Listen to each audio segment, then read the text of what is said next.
All right, we're back with one of our Power at Three interviews. You as the consumer, Millie as your mortgage guy, and one of our industry experts asking 5 or 6 questions to make sure that we take care of you, your family, and your pocketbook. Today we have Sheena Hanson, certified financial planner from Uncommon Sense Investing. She's got a degree in finance from UW-La Crosse, and she has her Series 7, 63, 24, and 53 license. She and I have been friends for quite some time. She's a great gal, and I love the fact that she took some time to hang out with us and give us some advice. Sheena, how you doing? Hey, Millie, glad to be here. Thanks for having me. I love your view. It's beautiful. Yeah, looking out across the Fox River, it's not so bad on a nice summer day. Yeah, we finally got some cool weather, too. I mean, last week I thought I was going to melt. Who didn't? Well, hey, you know what we do on this Power at Three thing. We're trying to make sure that consumers get an unbiased and pretty transparent opinion about what to do with their money, how to save money, save time, and get where they want to be in whatever their American dream might be in regard to wealth, liquidity, equity, so on and so forth. You know, one of the things that I know you and I have joked around about, and this comes up a lot. I mean, we're in a real DIY society now. Everybody wants to do it themselves. You got the E-Trade babies at the Super Bowl. I mean, those are like the best commercials. Scottrade with their cheap transaction fees. Everybody seems to think they can do their investing on their own. What are the advantages to working with an advisor like you? Well, Millie, there's several advantages. I think the biggest when it comes to investing is objectivity. The professional financial advisor, they're objective in nature. They don't have any biases towards your life or your goals or where you want to be. And they take that approach in managing money. That's kind of what we do here. I think of myself in terms of a DIY attitude, and you can think that for any kind of service industry, whether it be professional or just taking care of your lawn. You can't call yourself the expert when you actually aren't. I read a study the other day done by Dalbar, and they took a look at a 20-year period.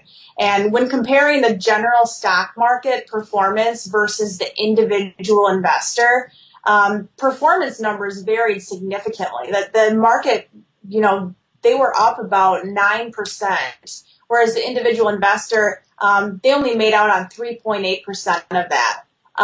Now that's a significant difference in performance, and the only reason for that is because the individual has a brain and they know when to buy and sell at the wrong times. So to put that objective person in there and get through the bad days is more important than one might think over the long term. Right.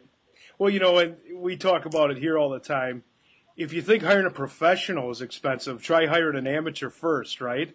And it can get real expensive if you're the amateur trying to do it for yourself. No kidding. And the sad thing about it, too, is that, you can't take the do-it-yourself approach, but you'll probably lose a lot of money that way before hiring a professional. So it's like, let's try to avoid that. Yeah. Nobody likes learning the lesson the hard way. Don't we all? So who's most likely to benefit from professional investment services? Like, who do you find coming through your door that gets the most bang for their buck working with someone like you? Well, in terms of savings and investing, for most people out there, there's a natural progression into investing. First of all, if you have a job, likelihood is that you have an employer that offers you some kind of retirement benefit program, say a 401k or some kind of vehicle for you to put a savings amount into.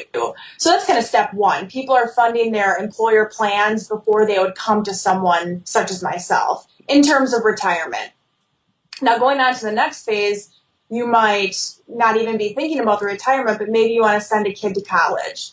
So savings for that kind of a goal is definitely next on the rung.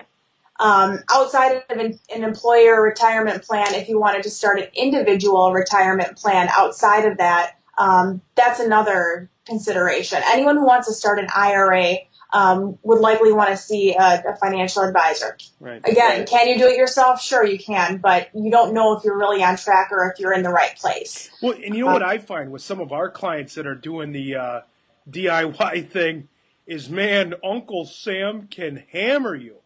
I mean, exactly. when I talk to pros like you, and when you guys structure this thing, it's not just about growth of the cash, but it's sheltering people from Uncle Sam and these tax implications.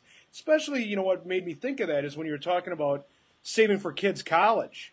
You know, I know there's vehicles out there where, in regard to what the kid might choose to do at the age of 18 or 19, where you can kind of skirt from some of those tax implications.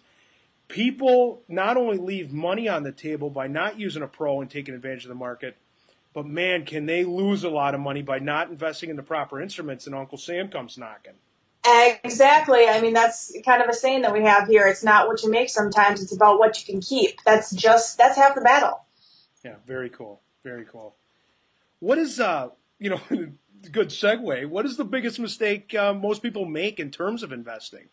That's a good question because there can be a lot of mistakes out there, but I think the biggest one, in terms of having a life event, maybe having a kid, retiring, maybe an inheritance happens to you.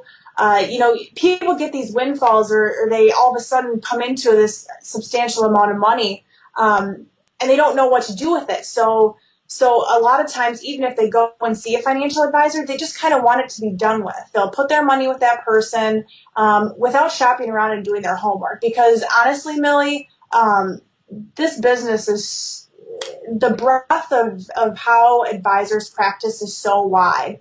There's various modes of compensation. There's various modes of the freedom and flexibility that each financial advisor has depending on how their business is structured. So I would really say that if you are struggling with, the investment management who you're currently working with, or if you're just looking for someone to help you out, go and at least see 3 different men or women just to get an understanding of how different someone might actually make a recommendation for you, because it's really going to vary. We talk about that too. I mean, one thing that consumers forget is they hire you and they hire me. So I tell them all the time, you're the boss. I mean, you're interviewing me. I'd be humbled at the opportunity to have you as a client. I know you address things the same way. You're not stuck with your grandpa's financial planner. No, and Millie, on top of that, too, is that most people, even with their existing investments, they don't know what they have, why they have it, or how much they're paying. Those are the 3 biggest things in investing. And if you don't know those 3 things, go to someone and at least ask and get an objective view. And if you don't know why you have some kind of investment that you have, it's not too late to make a change. Right. Right. And that's interesting because I know we've talked about your business model before, and that's one of the things that we love about you here at Fairway and why you're one of our preferred referral sources. How much do you charge, and how does that compare to the rest of the industry? Well, there's kind of 2 modes of charging in the investment advisory industry. It's, kind of either fee-based or commission. Not to say that one is right or wrong over the other one, but you need to know how much you're paying.